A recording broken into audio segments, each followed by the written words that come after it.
ይህ ቪዲዮ የኢራን መዲና ቴህራን እንደ ቡሄ ችቦ ስትነድ የሚያሳይ ነው።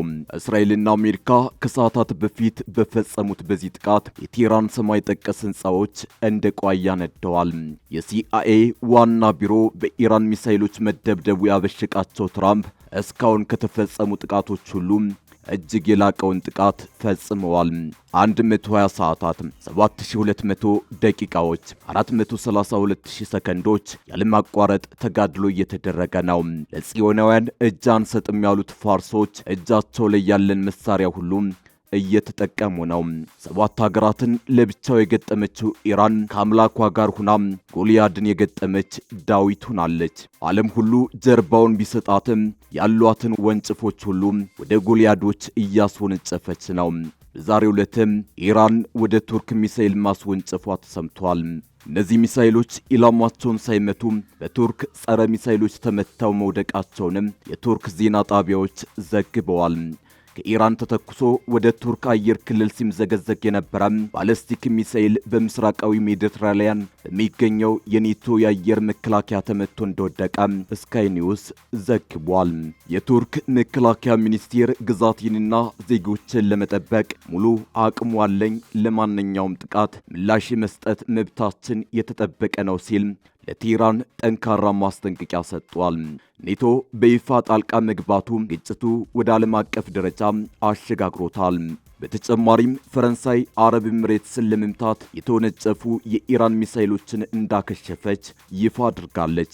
የተወደዳችሁ የአንድ አፍታ ሚዲያ ቤተሰቦች በአሳዛኝ ሁኔታ ቴህራን ከከተማነት ወደ ፍርስራሽነት ተቀይራለች። ቴህራን አሌፖሊንና ትሪፖሊን መስላለች። ኢራን ጋዛ የሆነች ነው። ኔታንያሁም ሆኑ ትራምፕ ለኢራን ቅንጣት ያህል ርኅራኄ ማሳየት ተስኗቸዋል። በዚህ ሁሉ ግን ኢራን አልሞት ባይ ተጋዳይ ሆናለች። የዛሬው አመሻሹን የኢራን እስራኤል አሜሪካ የጦርነት ውሎ ሪፖርትን በዝርዝር እናስቃኛቸዋለን። እግረ መንገዳችንንም ኢራንና እስራኤልን በወታደራዊና ኢኮኖሚያዊ አቅም አነጻጽረን ጦርነቱን ለመቋቋም ምን ያህል አቅም አላቸው የሚለውን እንፈትሻለን። ጥቂት ጣፋጭ ደቂቃዎችን አብራችሁን እንድትቆዩ ባርኔጣችንን ከፍ አድርገን እንጠይቃለን።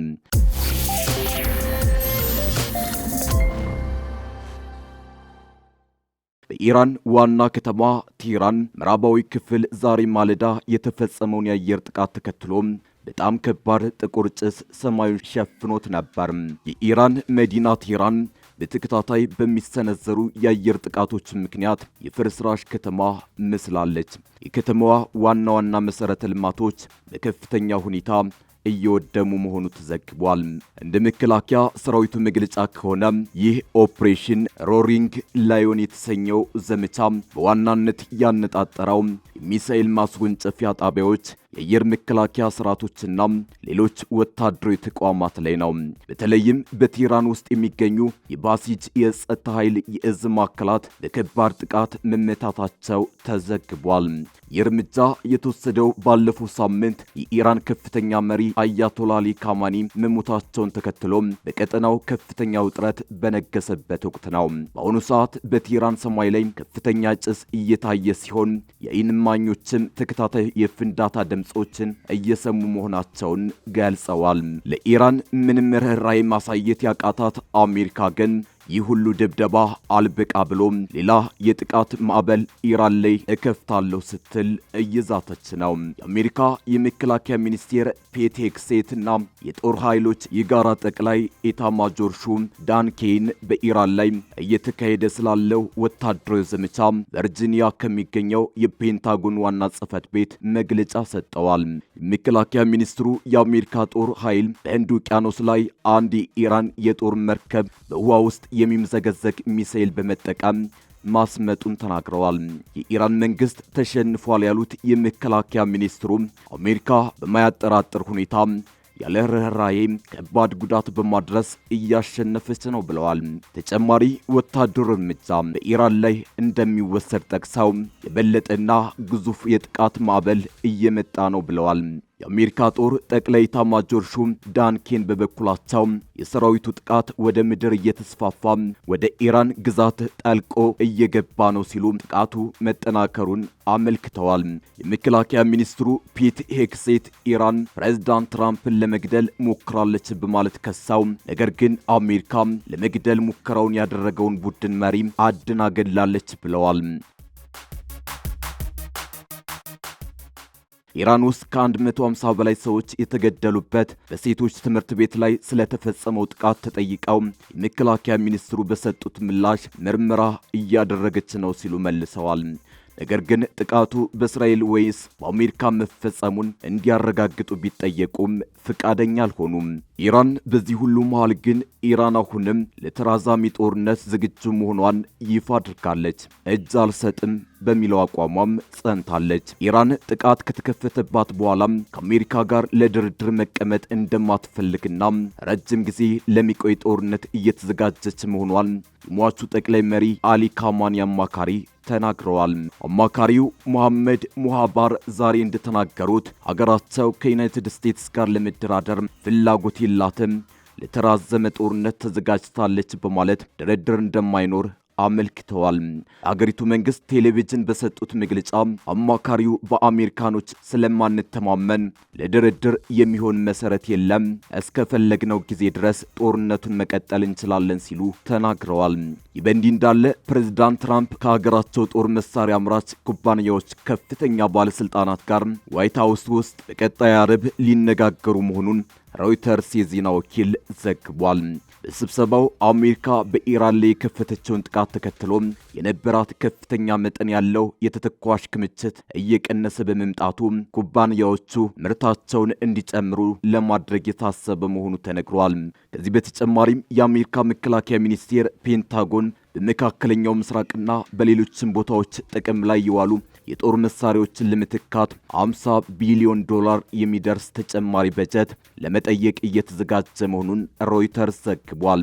የአሜሪካ መንግስት የጦር መሳሪያ አምራቾች ላይ ምርታቸውን እንዲጨምሩ ከፍተኛ ግፊት እያደረገ ሲሆን ፕሬዝዳንት ትራምፕ በሚጠበቅባቸው መጠን እያመረቱ አይደለም የተባሉ ኩባንያዎችን ተለይተው እንዲቀርቡ ባለፈው ዓመት አዘው ነበር። መከላከያ ሚኒስቴሩ የእነዚህን ኩባንያዎች ዝርዝር ይፋ ያደርጋሉ ተብሎ እየተጠበቀ ነው። ከዚህ በኋላም አስገዳጅ እርምጃ ሊወሰድና ኮንትራታቸውን ሊቋረጥ ይችላል። የአሜሪካ ባለስልጣናት ቢያንስ በአጭር ጊዜ ውስጥ የትራምፕ አስተዳደርም ሆነ ኢራን ከግጭቱ ለመውጣት በእርግጥ ዝግጁ ስለመሆናቸው ጥርጣሬ አላቸው። የአሁኑ የኢራን መሪዎች በሀገራቸው ላይ እየተካሄደ ያለውን የአሜሪካ እስራኤል ጥቃት ለማስቆም ከዶናልድ ትራምፕ ጋር ለመደራደር ፈቃደኛ አልሆኑም። ይሁን እንጂ ጥቃቱ በተጀመረ ማግስት የኢራን የስለላ ሚኒስቴር ሰራተኞች ግጭቱን ለማስቆም በሚቻልባቸው ሁኔታዎች ላይ መወያየት በተዘዋዋሪ ለሲአይኤ ጥያቄ ማቅረባቸውን ጉዳዩን የሚያውቁ ባለስልጣናት ገልጸዋል። ጉዳዩን የሚያውቁ ባለስልጣናት እንደሚሉት የአሜሪካ ባለስልጣናት ቢያንስ በአጭር ጊዜ ውስጥ የትራምፕ አስተዳደርም ሆነ ኢራን ከግጭቱ ለመውጣት በእውነት ዝግጁ ስለመሆናቸው ጥርጣሬ አላቸው። ያም ሆኖ በሌላ ሀገር የስለላ ተቋም በኩል የተላከው ይህ ጥያቄ በግርግር ውስጥ ባለበትና መሪዎቹ በእስራኤል ጥቃት ስልታዊ በሆነ መንገድ እየተገደሉ ባሉበት ወቅት ማንኛውም የኢራን ባለስልጣናት የተኩስ አቁም ስምምነትን ተግባራዊ ማድረግ ይችላሉ ወይ የሚል ቁልፍ ጥያቄ ይነሳል። ይህ የድርድር ጥያቄ ስማቸው እንዳይጠቀስ በፈለጉ የመካከለኛው ምስራቅና የአንድ ምዕራባውያን ሀገር ባለስልጣናት አማካኝነት ለኒውዮርክ ታይምስ ተገልጿል። ዋይት ሀውስ ተወካዮችና የኢራን ባለስልጣናት አስተያየት እንዲሰጡ ለቀረበላቸው ጥያቄ ምላሽ አልሰጡም።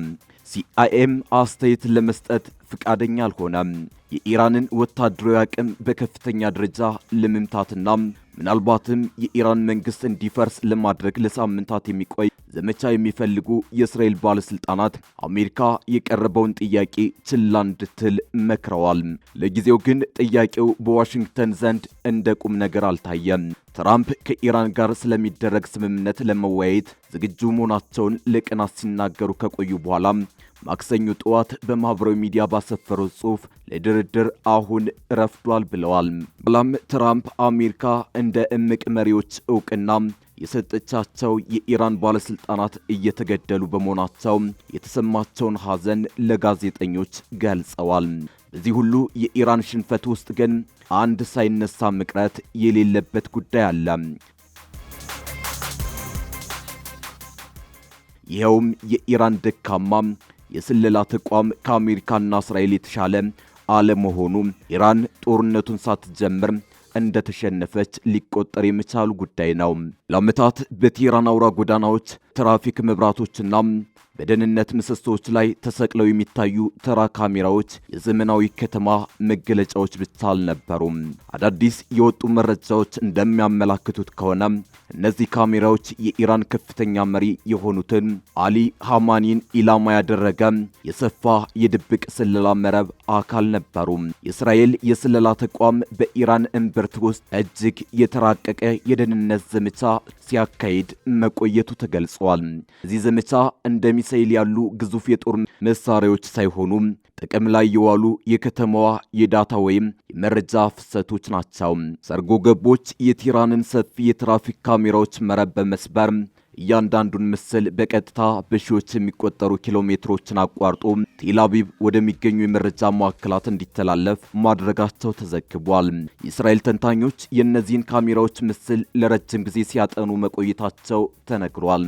በተለይም በፓስተር ጎዳና አካባቢ የሚገኘውና የከፍተኛ መሪው ቢሮ የሚገኝበት ስፍራ በካሜራ እይታ ስር ወድቆ ነበር።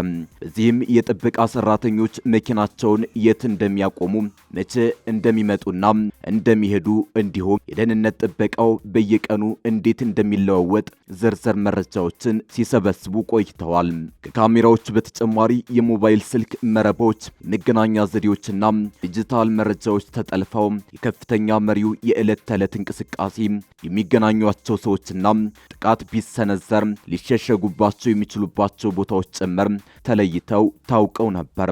የኢራን ከፍተኛ ባለስልጣናት፣ የሪፐብሊካን ጋርድ አዛዦችና የፖለቲካ አማካሪዎች በቴህራን በሚገኝ ጥብቅ ጥበቃ የሚደረግለት ግቢ ውስጥ ስብሰባ በነበራቸው ወቅት ጥቃቱ ተፈጽሟል። በመጀመሪያ በምሽት እንዲካሄድ ታቅዶ የነበረ ጥቃት በኋላ ላይ በጠራራ ፀሐይ እንዲሆን ተወስኖ ጠዋት 12 ሰዓት በእስራኤል አቆጣጠር ተጀምሯል። የእስራኤል ተዋጊ ጀቶች በ60 ሰከንዶች ውስጥ 3 ዋና ዋና ኢላማዎችን በመምታት አሊ ካሜኒን ጨምሮ 40 የሚጠጉ ከፍተኛ ባለስልጣናትን መግደላቸውን አንድ የእስራኤል ወታደራዊ ባለስልጣን ለአሶሺየትድ ፕሬስ ገልጸዋል። ከሟቾቹ መካከል የሪፐብሊካን ጋርድ ዋና አዛዥም እንደሚገኙበት ተነግሯል። ይህ ጥቃት ከመፈጸሙ ጥቂት ወራት ቀደም ብሎ በመስከረም ወር እንደ አውሮፓውያን አቆጣጠር 2024 ሞሳድ በሊባኖስ በሂዝቦላ ታጣቂዎች ላይ በፔጀር አማካኝነት ተመሳሳይ የቴክኖሎጂ ጥቃት መፈጸሙ ይታወሳል። አሁንም በኢራን ላይ የተፈጸመው ጥቃት ቀጠናውን ለከፍተኛ ጦርነት ዳርጎታል። እንደ አሜሪካ ባለስልጣናት መረጃ ከሆነ እስካሁን በኢራን ውስጥ ከ1250 በላይ ኢላማዎች ተመትተዋል። በምላሹም ኢራን በኪዩት በሚገኙ የአሜሪካ የጦር ሰፈሮች ላይ በፈጸመችው ጥቃት የአሜሪካ ወታደሮች መገደላቸው ተዘግቧል። በአሁኑ ወቅት የአየር መንገዶች በረራቸውን እየሰረዙ ሲሆን የዓለም አቀፍ የነዳጅ ንግድ ቁልፍ መተላለፊያ የሆነው የሆርሙዝ ወሽመጥ ስጋት ላይ ወድቋል። ይህም የነዳጅ ዋጋ እንዲንርና የዓለም ገበያ እንዲረበሽ አድርጓል።